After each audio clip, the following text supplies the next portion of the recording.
Hey there, it's Hannah Summers again for Article Critique number 5, and this is my video presentation.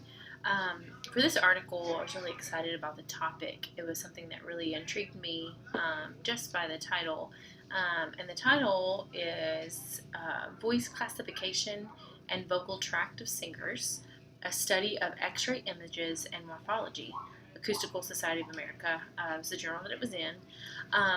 And it was really interesting to me that the study of x-rays showed that by the physical attributes of how the voice is made up really affect the voice part that one sings. And so the article presents an investigation conducted by the authors to compare vocal tract dimensions and the vocal classification of singers by examining x-rays collected between 1959 and 1991.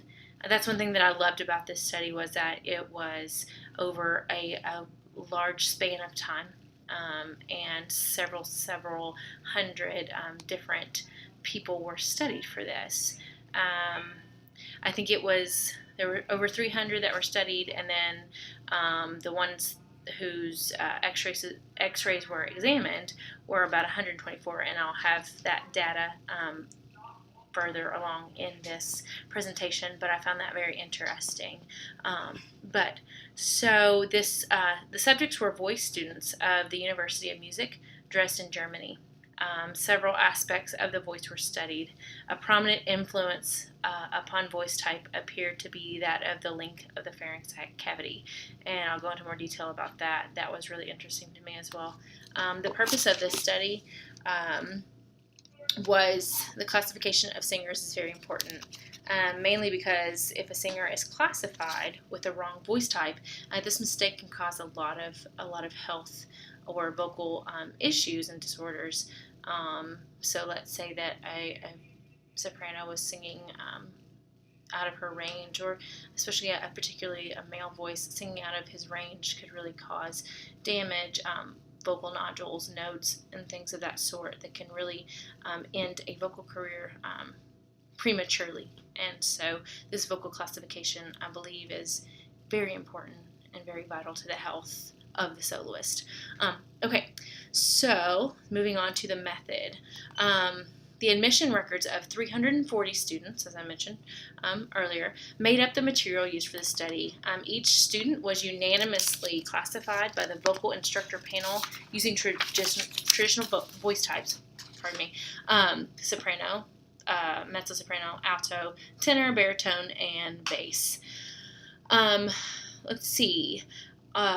So each student kept the same vocal classification for the duration of their study at the university. So if they were classified as alto, they were alto the whole duration of their vocal education.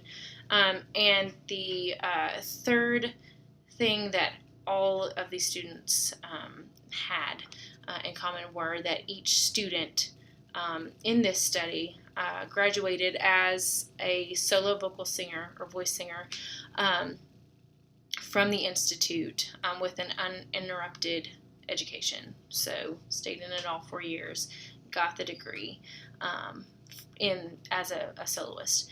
Out of the 340 students, x-ray images were available for 132. So I was a little off on that number, but 132 students that was available x-ray images. The breakdown of voice parts for these x-rays were 40 sopranos, 22 mezzos, 9 altos, 19 tenors, 23 baritones, and 19 basses. And all the students were from the age of 16 to 31, and the mean, I think it said 18.6 to 19.2, the mean average, or the mean age for the study. The x-ray images were conducted at the radiological department of the University Hospital in Dresden, Germany. They were each conducted under identical technical conditions, so they were all conducted in that way to be objective and for that study to be valid.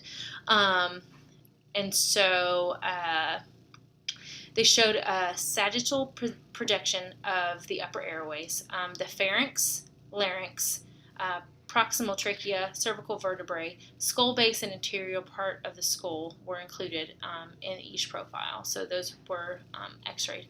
A metal distance measurement calibrator was also mounted on a stand in front of the laryngeal midline to collect that data or to take those images. The subjects were all in standing position and with mouth closed for the x-rays. And then there's a lot of numbers here, and it's tricky for me to go through those. So it just explains the distance of the plate, where it was, and the voltage, and things like that. So I'll move on. The sum of the pharyngeal, velar, and oral sections made up the length of the vocal tract, and then it explains what made up those parts, so the location of those three parts. So all of the measurements that were conducted without those performing the experiment did not know the voice part of the subject, so they were conducted blind to that.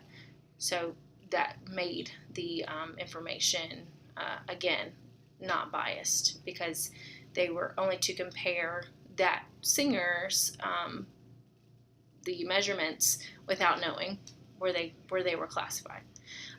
Okay, so the results showed that the vocal tract length, and this is what I talked about earlier, but the vocal tract length was more dependent upon the length of the pharynx cavity as opposed to the length of the mouth cavity. And I think in previous studies, they predicted that the mouth cavity would have more of an impact on results as opposed to the length of the pharynx cavity.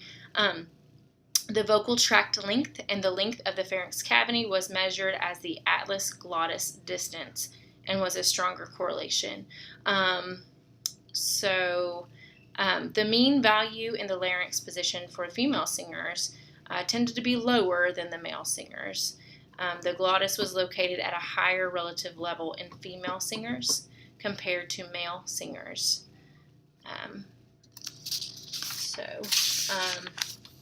Body height proved to be a significant factor for the entire group of singers. Now, if you compared just females and just males, there wasn't as much of a factor, but whole population height provided. And then with the body weight as well, it affected the male singers more so than the female singers.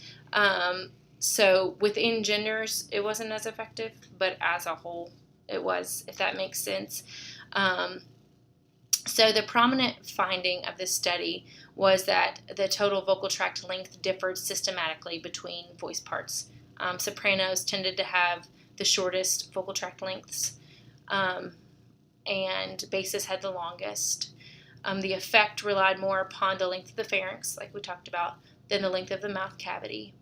In this study, the average length of the incisor atlas distance differed by no more than 2 millimeters between male and female voices. And this was very important because studies previous to this had a much wider difference. And this study indicated that they had the closest range of numbers or distances than any other study. So that's why the authors really would like to do a more in-depth study that has more objective material, because all of the material in this study would be considered subjective. And so for this to be a number that would be more accurate, they would really like to, in the future, use data that would be considered objective. The results show systematic vocal tract length differences between voice classifications, especially considering the length of the pharynx cavity. For the whole group of vocalists, the authors found a significant correlation between the total vocal tract length and vocal fold length that we have not talked about yet. But this suggests, this suggests that with a lower lower pitch range, you would have longer vocal tracts, and those with a higher range would have shorter.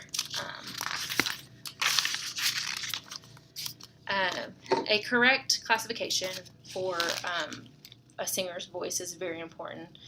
Again, like we said, especially for the singer's successful development, and to prevent any health issues or damage to the vocal folds or the pharynx, or any area within the voice, to save the voice for it to be healthy. So like I said, the studies were based upon subjective criteria, and to make it more effective in the future, objective material to support the data would be very helpful. And for me, I personally found this study very interesting, and something that I knew that you could definitely tell by physical attributes what a voice part a singer would be. But it's something that I definitely want to be more mindful of in the future when teaching, especially younger students, so that they aren't put in a category of a certain voice type and then shorten their careers as a singer, as a professional singer, because they're singing within a range that is not fit for them. So I really found this study to be very helpful and something that I would love to further study.